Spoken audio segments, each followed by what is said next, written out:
Guys want to fix our problems because we think we're the man. They think that we are so sensitive and we're not logical. They don't know how to talk about emotions like how women like to talk about. He can do anything. If there's a problem, he's gonna solve it. But that's not always true. It's true. Like, it's so true. We have so many gender differences, but one of the most predictable and that gets a lot of airplay is just how we approach problems. Right. How we approach problems. Women, you know this. You bring a problem home to your man. What does he want to do with your problem? Solve it. Yeah, he wants to fix your problem. And guys, why do we do that? It's almost a compulsive thing. We can't help ourselves. Why do we want to fix her problem so much? We want peace. We want peace. All right? An honest answer. Yes. I love it. I'll tell you what, and I want women to understand this, and if you can get this clear right at the beginning of your relationship, it can really help you, because we're giving you the very best we know how to give. You see, when a guy has a problem, he's looking for a solution. That's what he wants. And so when you bring a problem to him, he wants to solve that problem for you, because that's what he wants when he has a problem. In fact, the only reason guys talk about problems is in the hope of finding a solution. When something's going on in my life and I am expressing it to Ryan, Ryan will right away want to get to how are we going to solve this. I just want him to sit there and be like, oh, that's so hard, Leslie, and just tells me. Sometimes you just need to vent about a problem, and that solves it for you. So And then sad, after we give Leslie. it some time, I don't want you to even talk back. I just want you to listen to my story and just say, like, that sucks. sometimes you just need to say that something sucks and you don't need to solve it right away. Solutions are a good thing, aren't they? How can we solve it? Is that That sounds better? like Kermit the Frog. What? If it can be fixed, it should be fixed. What if it can't be fixed? It usually can. Well, I don't know. But it's not what we necessarily offer you if you bring a problem to us. If I bring a problem home to Leslie, does she try to fix my problem?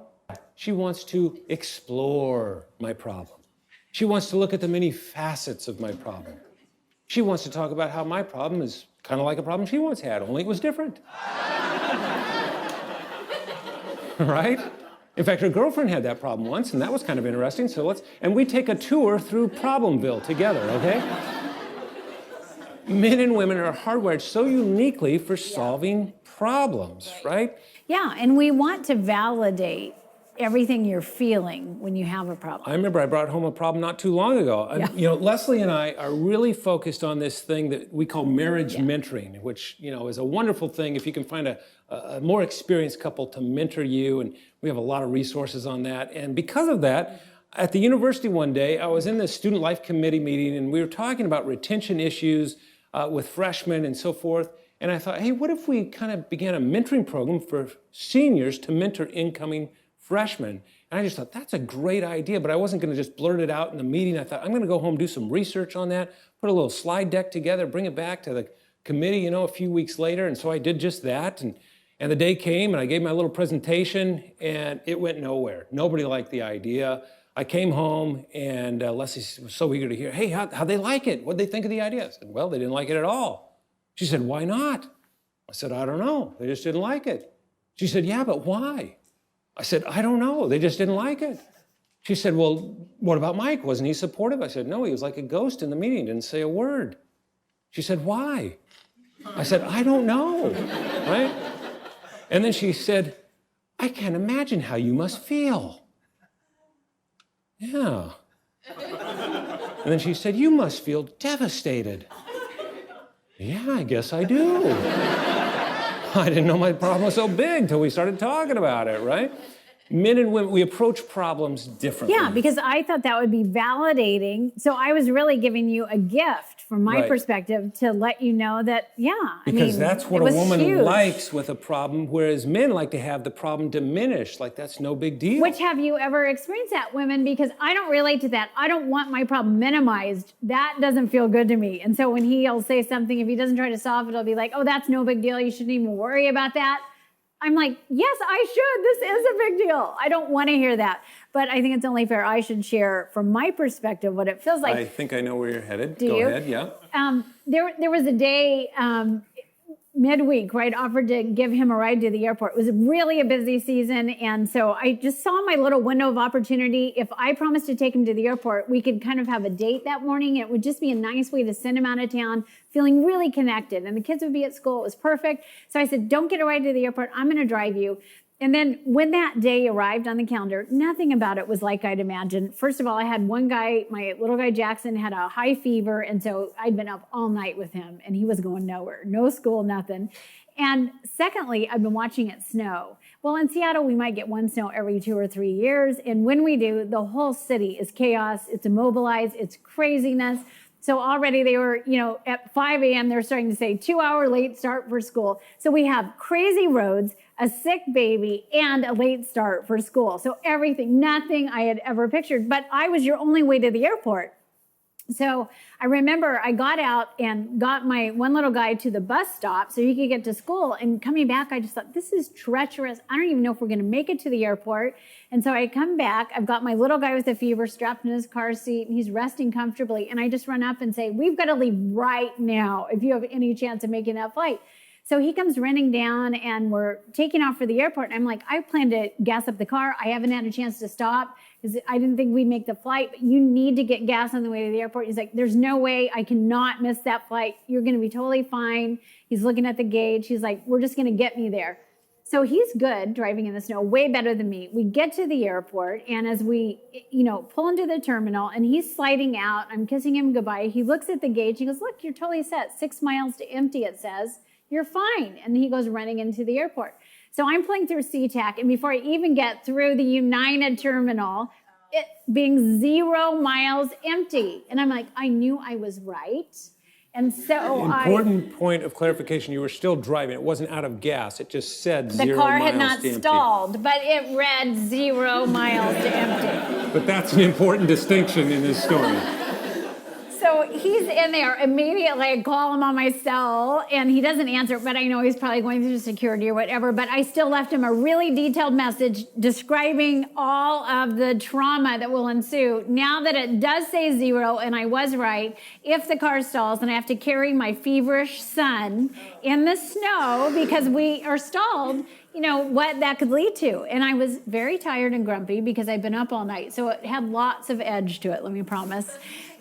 And I know it was a gift. Yes. It was, thank you. So, but the funny part was, right outside the airport, not very far, there's a gas station. I pull in, I'm like, okay, you were totally overreacting. You were so tired. And so then I go to pump the gas and realize I was also planning to go to the bank, didn't have any cash.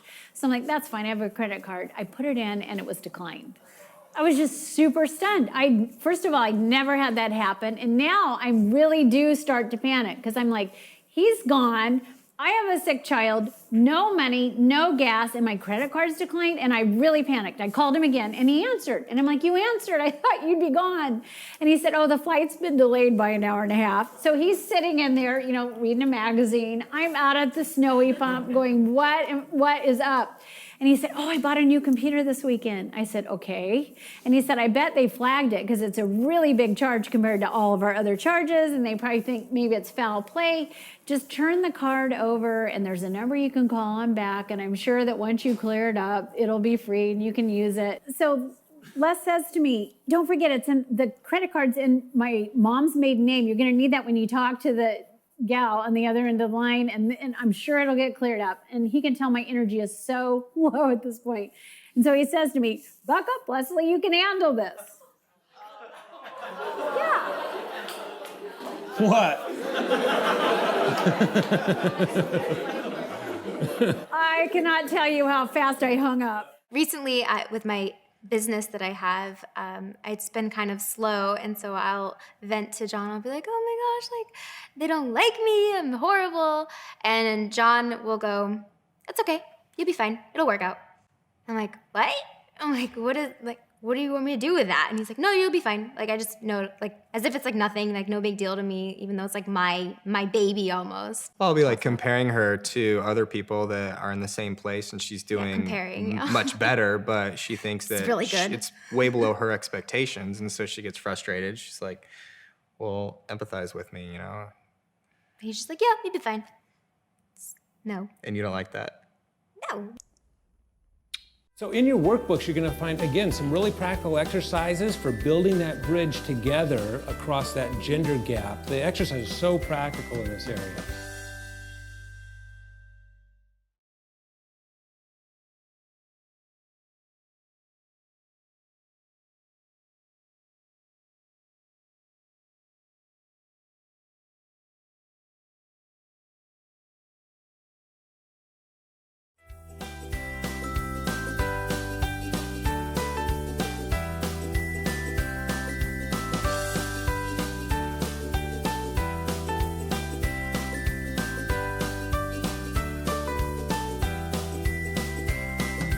It also helps to understand how the two of us are wired uniquely for our needs. It's predictable. We know what men need and what women need that are unique from each other. And let's talk about that. Well, like one thing we talked about when we were talking about the importance of communication was that key to intimacy, which is activity. And I never understood what a deep need that is for men to share activity and how bonding that is. When we do a shared activity together, he absolutely opens up. All I have to do is just shut up and he starts talking. You have to be walking. We can't be sitting. You gotta be walking. When we go on a hike and we're both just huffing and puffing up the mountain, like we'll stop and just have a moment of just, he's just opening up. So when we walk, we dive deep into the things that we gotta deal with. It's always really cool. I had a chance to learn that lesson in a very painful way, actually. We, after we come through this early marriage season where not early marriage, but early parenting season, I should say, 15 years into our marriage, we'd had this crazy crisis year, medical emergencies. For the very first time ever, we were getting away, just the two of us. Yeah, so this was after like an intense period of 911 calls, our little guy's on an oxygen tank. Multiple surgeries, crazy But we're stress. getting this reprieve, and so we're flying from Seattle to Maui for a little break, just 3 days to kind of recharge our batteries.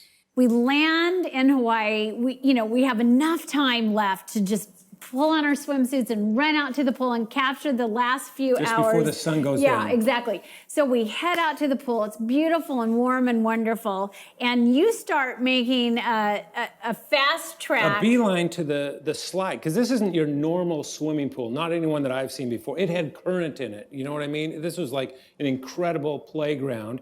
And I said, look at this slide. We got to go down the slide. And it's kind of on this mountain thing. Meanwhile, I'm headed straight for the jacuzzi, right? Because I have had the most stressful year of my life, and all I can picture is getting inside a jacuzzi and just relaxing and melting away and having no responsibility and just sharing that moment with you. Right. He's headed to the slide, and I'm like, I gotta get used to the water. I'm not even ready for that. And he's like, no, come on over. I said, let's just do this one thing real quick, and then we'll go to the jacuzzi. And she says, no, I want to go to the jacuzzi right now. I said, just come up and look at it. So she climbs up these stairs, and she's looking down the mountain.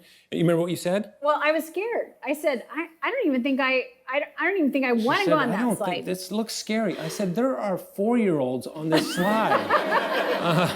And so I just said, you know what? You want to do that? You do that. When you're done, come meet me in the jacuzzi. I'll be there waiting. Like, just didn't even cross my mind. Right. And so I did. I went down the slide by myself. It took him like 45 minutes to wind around back to me. Because there's current. It was awesome, right? But I'm in the jacuzzi. Well, by the time he gets in the jacuzzi, everything in his spirit is deflated, right? Because all he wanted to do for him, reconnecting was, let's go share a fun, awesome thing. Yeah. Let's go play. For me, reconnecting was, let's go talk. Let's go sit eye to eye in the jacuzzi. And I didn't get it. So by the time he climbed in, he was already feeling so mad at me that we had this terrible fight. We had this epic fight in the jacuzzi in paradise. Right. All the little kids jump out of the jacuzzi and run away. And we're sitting in Hawaii crying, basically. And learned another lesson, shared activity. It's huge. It's everything. Like, I wish I understood how different that need is for you. And another one for men is that we need to remember that women need to be cherished, right? Men need shared activity, but a woman needs to be cherished. This is something most men have no idea what it means to cherish a woman. In fact, there's been studies done. You ask women to list the top 10 things they need from their man. Cherished is almost inevitable, like 98% you will be sure cherished is listed. Yeah. for a woman? Recently, we've had a lot of home projects, and this is something Jared is very passionate about. For John, work is everything to him, and it's like, it is his child, and so he would come home really late when we first got married. He'd come home at like 7 or 8. Then he realized that like that was like so important to me to spend time with my husband. So he now comes home, he just cuts the hours that he could, and now he comes home earlier. This one day, Jer walked in and immediately went to the car, picked up all of my groceries, brought them upstairs, and started helping me prep dinner. And that meant so much to me that he would know that I'm tired, and despite all of his exciting projects in the backyard, that he would help me start dinner. It just means so much to me that he would sacrifice like that much time just to be with me. It means a lot. You ask men to list the top 100 things they need from a woman. You'll be hard-pressed to find a guy that goes, well, I know one thing, she better cherish me, right? It's just not on our minds. But you're getting at it, this idea of treating her in a special way, letting her know that you've been thinking of her. Right. That's what it means to cherish a woman. Right, and it is the little things. Like for me, just the cup of coffee, whether it is valued by you or not. Yeah, so I don't drink coffee. Leslie drinks enough for both of us. I've never just had a taste for it. And anyway, it's always been a little bit of a tension point, especially early on in our marriage because of that. And years and years ago, because we travel a fair bit with our speaking engagements and so on, we were passing through O'Hare Airport, and they had just opened up the first Starbucks in O'Hare, okay? And we got off the plane, and Leslie goes, let's go. It's brand new. Let's go check out the Starbucks. I'm like, all right. So we go to the Starbucks, and we're standing in line. And as we're there, I'm looking up at the board, and I see all the items and the prices, and I realize the prices are more in the airport than they are in a normal Starbucks. And I said, this is highway robbery. They're ripping us off. And Leslie went, yeah, you know, she didn't care. And I said, well, this is ridiculous. I'm not going to pay for coffee when they're doing this to us, you know? And she said, oh, come on, you know, it's just a cup of coffee. I said, no, this is not, remember I got spiritual. I said, this is not good stewardship. Wanted to see if that might work, you know? And she just was like, no, come on, I'm just going to get a cup. I said, I'm not having anything to do with this. And we had a little tiff, and it wasn't a fight, but a little tiff. And I walked away. I stayed right in line waiting for my coffee. And then I went down, I'm looking out the terminal and looking out the window at planes and stuff. And I thought, Parrot, what are you, an idiot? Just go back and be with your wife. It's just a cup of coffee. And I remember that really was a moment that I had an insight on cherishing Leslie. She loves that. She loves that coffee. And so I went back and I apologized to her. And by the way, what do you think we do every time we go through O'Hare Airport these days? Yeah, we get ripped off as soon as we get off that plane. So. But that's what it means to cherish. That's right. Your wife. It's about what matters to them. It has nothing to do with what you value and your taste. It's what does she value. And it may not even be and rational for you. How can I show that I know her and her little quirks? Right. But men need shared activity. Women need to be cherished. Right. One example of really different needs. Exactly. But they're both important for bridging that gender gap. Oh, so you guys, on the SYMBIS assessment, I know many of you are using that, and when you begin to unpack that, you'll find a whole page on bridging the gender gap, and you're going to find each other's needs, the ones that you've listed as a man and as a woman that differ between the two of you, and I think you're really going to love seeing that, unpacking it together.